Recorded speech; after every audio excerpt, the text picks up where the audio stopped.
చంద్రయ్య, నీకు ఇప్పటికే 2 సార్లు హార్ట్ స్ట్రోక్ వచ్చింది. ఇంకోసారి వచ్చిందంటే బ్రతకడం కష్టం. నీకు చాలా సార్లు చెప్పాను నువ్వు ఎక్కువ పని చేయకుండా రెస్ట్ తీసుకో అని. కానీ నువ్వు కూతురు ఆనందం అని చెప్పి నీ ఆరోగ్యం పాడు చేసుకోను.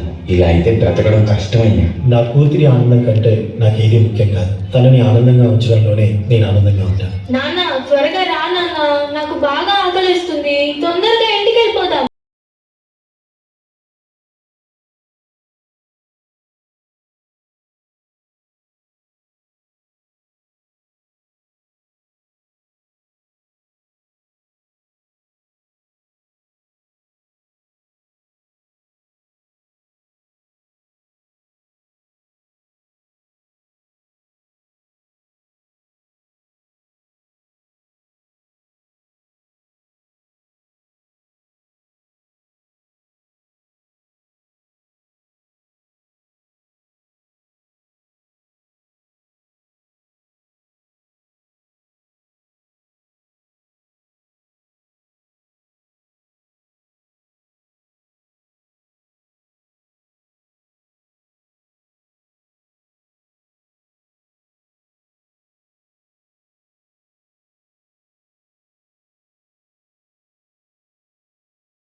ఈ రోజుకి ఇంకా ఇవ్వలేదు. ఇలా అయితే ఉండద్దయ్యా.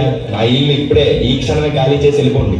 అయ్యా కొంచెం చిన్నగా మాట్లాడండి అయ్యా. లోపల నా కూతురు నిద్రపోతుంది, విన్నదంటే బాధపడుతుంది. ఎలాగైతే 2 రోజులు డబ్బులు కట్టేస్తానయ్యా.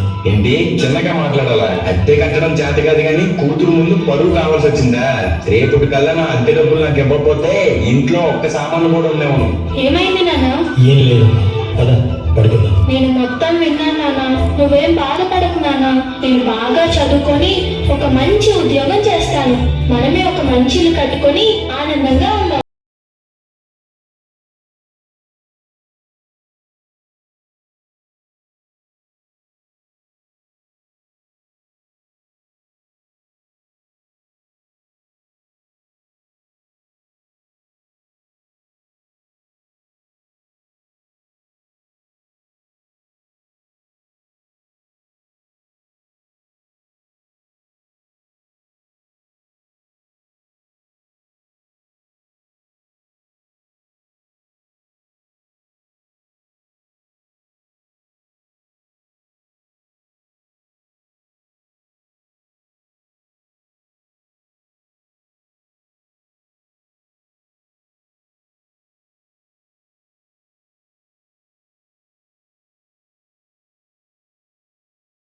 ఢిల్లీలో ఇంటర్వ్యూ ఉంది.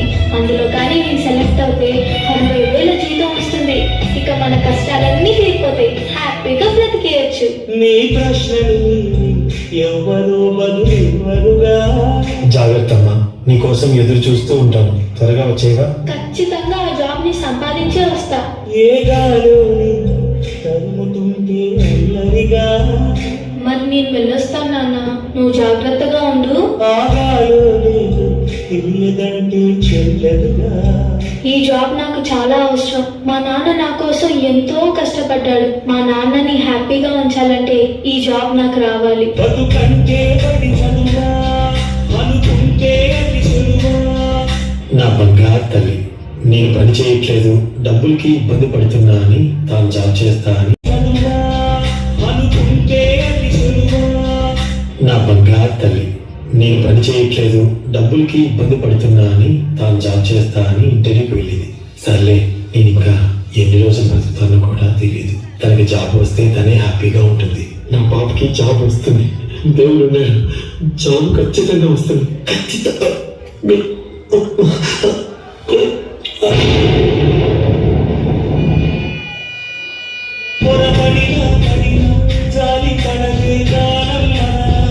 You are selected.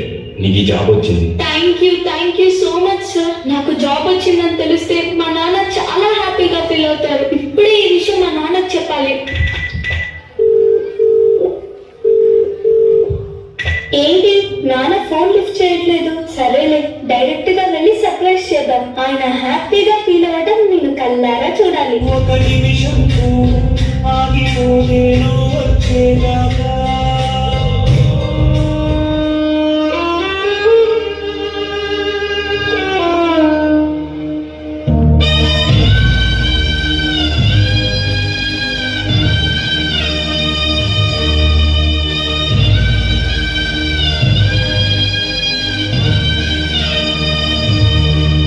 నాన్న లేకు నాన్న, నాకు జాబ్ వచ్చింది నాన్న, మనం హ్యాపీగా బతికేయచ్చు నాన్న. నాన్న లేకు నాన్న, నాకు భయం వేస్తుంది నాన్న. నాన్న